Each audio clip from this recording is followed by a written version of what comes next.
Phone interview right now with Love K. She was apparently outside the mall. And Love, you're saying that you saw someone with a gun.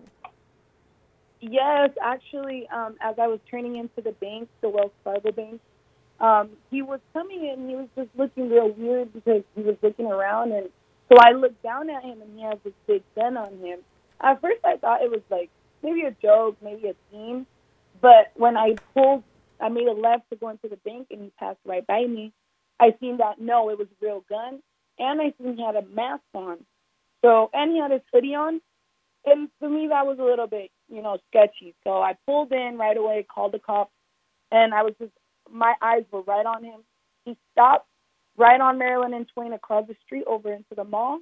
About 2 minutes, he waited, and he was just looking around, and then I was just real worried now at that moment because there was people around him. But no, he just crossed the street, and he stopped a little bit, looked around again, and he just kept walking straight into the mall. And he was walking slow, and he was looking around everywhere. So I kept telling the cops, there's something wrong, because I was on the phone with him the whole time. So at this point, he's 5 years, he's walking towards Old Navy. Okay, I love that. This is Todd Quinones from Channel 13. Did you see him with anyone else, or was he by himself? No, he was by himself, alone. There was nobody with him. And when you say you saw a large gun, do you mean essentially like a rifle? Yes. To me, it looked like an AK-47, not a rifle, honestly, because, I know the difference. But, yeah, it was definitely a big gun. And did he say anything to anyone? Did he talk to people? You said that he was sort of walking calmly, but any other telltale signs about what his motive was? No, he wasn't saying nothing. He actually had a mask on and his hoodie on, so I couldn't even see what color his skin was, but his hands were light. They weren't dark. They were light. But he had his hands holding the gun the whole time, where he was just looking around, moving his body. He wasn't really talking to nobody. He didn't say nothing to nobody. He was just doing what he was going to do, and that's what he wanted to do, and I couldn't believe it. So you saw him with the bare hands, with holding the gun, and you mentioned this was at Maryland Parkway in Twain. Where exactly did you see him enter the mall? Over at what part of the mall? So it was right next to Sears at Old Navy. There's a furniture store right next to Old Navy where he also went in and came right back out, and then he went forward walking towards Chic, and that's where I lost him. I don't know if he's in Chic.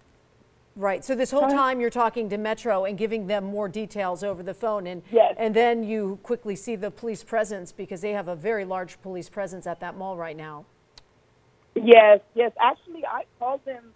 I don't know what time I called. Let me let you know. All right. Well, just to inform, because we're right now, we're live on Facebook, and just to inform people who are might be just sort of tuning in, we're speaking with Love K. You were outside the mall at the point that this happened. This was around what, maybe 6:30? What time was this? It was 6:55 when I was on the phone with the police. 6:55. And how old are you, by the way, Love? I'm 24. You're 24. Okay. And so when he was making his way with this gun that was obviously out in the open, through the mall, what were people doing? Was this obvious to people? Did they think this was a joke? Yeah, what were people doing? As soon as we went closer to the furniture store is when I started seeing all the people run out. First it was a few, and then it's when I seen the whole crowd running. There was still some people walking. I guess they didn't really know what was going on, but as I was getting into my car, the whole sidewalk was starting to get full of people. They knew that something was wrong as well, because I seen them running, and I'm just happy they ran. Yeah, Love, thank you so much for your insight. Very, very interesting. We thank you for your information. We want to go now to Masa Saidi, who has